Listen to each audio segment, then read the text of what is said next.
করলেন। আমি আসবো ফিরদৌস শামীমের কাছে আসি, যেটা একটু আগে তরুণও বলছে। আমরা যদি দেখি যে যে ইনকোয়েস্ট যে হয়েছে সেটাও ভিডিওগ্রাফি হয়েছে, 4:20 থেকে 4:40 মধ্যে ইনকোয়েস্ট হয়েছে in the presence of doctor Diyasini Roy, doctor Antara Barman এবং নির্যাতিতার মায়ের উপস্থিতিতে। এবং এরপর যদি আমরা দেখি যে 6:10 থেকে 7:10 মধ্যে পোস্টমর্টেম হয়েছে, সেটার ভিডিওগ্রাফি হয়েছে এবং সেখানেও যে ডক্টররা উপস্থিত ছিলেন তাদের নাম এখানে উল্লেখ করা হয়েছে এবং সেখানে বলা হয়েছে যে death was due to effects of manual strangulation associated with smothering as noted above, manner of death homicidal. এবং এখানে স্পষ্ট হয়েছে তথ্য লোপাট যদি থাকে, এখানে এটাও মেনশন করা হয়েছে there is medical evidence of forceful penetration or insertion in her genitalia, possibility of sexual assault. তাহলে পোস্টমর্টেমেই সব তথ্য লোপাট হয়ে গেছে, সিবিআই এসে আর কিছুই পায়নি। দেখুন আমি প্রথমে এটা আসছে কোথা থেকে? দেখে আমি বলি যে পোস্টমর্টমটা কি। পোস্টমর্টম হচ্ছে যে একটি ইনভেস্টিগেশন প্রসিডিওরের একটি প্রসিডিওর যেখানে এক্সপার্টরা এই যে মৃত্যুর কারণগুলো অনুসন্ধান করে। পোস্টমর্টমে আপনার প্রমাণ লোপাট হয় না। প্রমাণ লোপাট বিষয়টি কিন্তু পোস্টমর্টমের সঙ্গে সম্পূর্ণ ভিন্ন।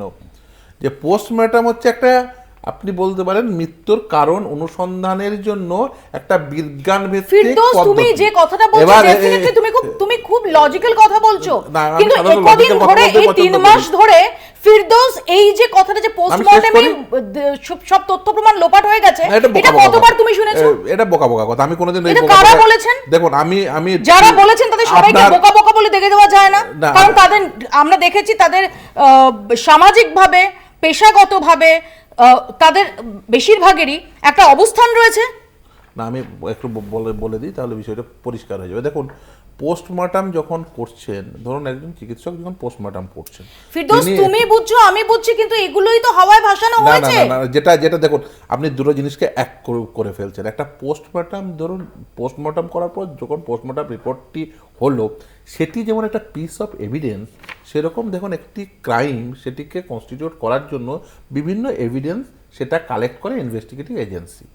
Post-mortem is also piece of evidence, কিন্তু তার অর্থ এই নয় যে বেসিক্যালি অন্য কোনো এভিডেন্স ট্যাম্পার করলে আমরা এভিডেন্স ট্যাম্পার বলবো না। এটা হচ্ছে প্রথম কথা। দ্বিতীয় কথা হচ্ছে যে দেখুন কলকাতা পুলিশের যে ভূমিকা, কারণ হচ্ছে দেখুন আমি জাস্ট এটা পর্যালোচনা না করলে আপনি এই যে তুমি বললে না এই যে কালেক্ট করা, এক্স্যাক্টলি আমি এখানেই বলছি। এই যে এখানে তোমার আছে যে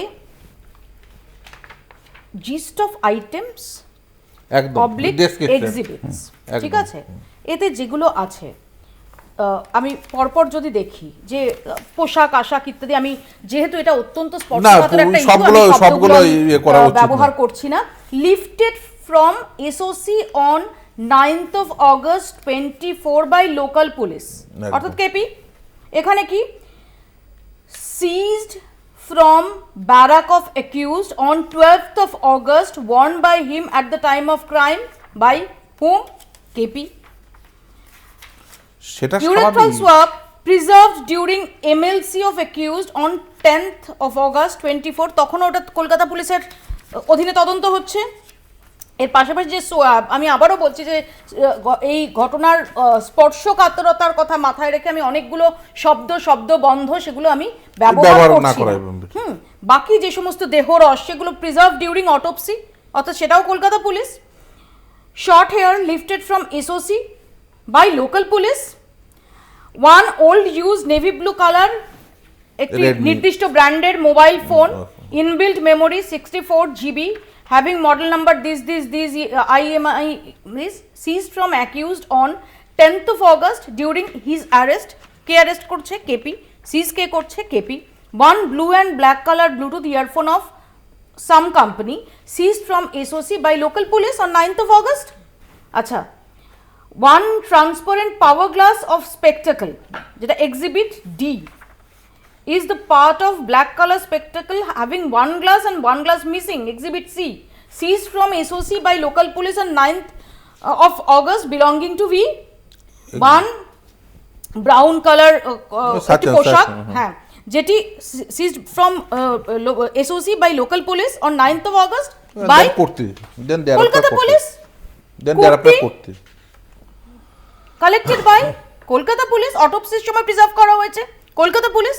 তাহলে যে এক্সিবিটগুলো সবই তো হচ্ছে কলকাতা পুলিশের। আপনাকে বলি, একটা খুন ধর্ষণ হয়ে গেলে তো এটা স্বাভাবিকভাবে এগুলো এক্সিবিটের জন্য এগুলো কালেক্ট করা হবে, এভিডেন্সের জন্য, এটা স্বাভাবিক প্রক্রিয়া। আমি এই স্বাভাবিক প্রক্রিয়া নিয়ে প্রশ্ন করছি না, আপনি আবার বোঝার চেষ্টা করুন যে এইটা স্বাভাবিক প্রক্রিয়ায় আমি চলে যাব। আপনি এই আপনি এর আগে পড়ছিলেন কিন্তু একটা অংশ, এই ইনকোয়েস্ট রিপোর্টের একটা অংশ আপনি একটু স্কিপ করে গেলেন।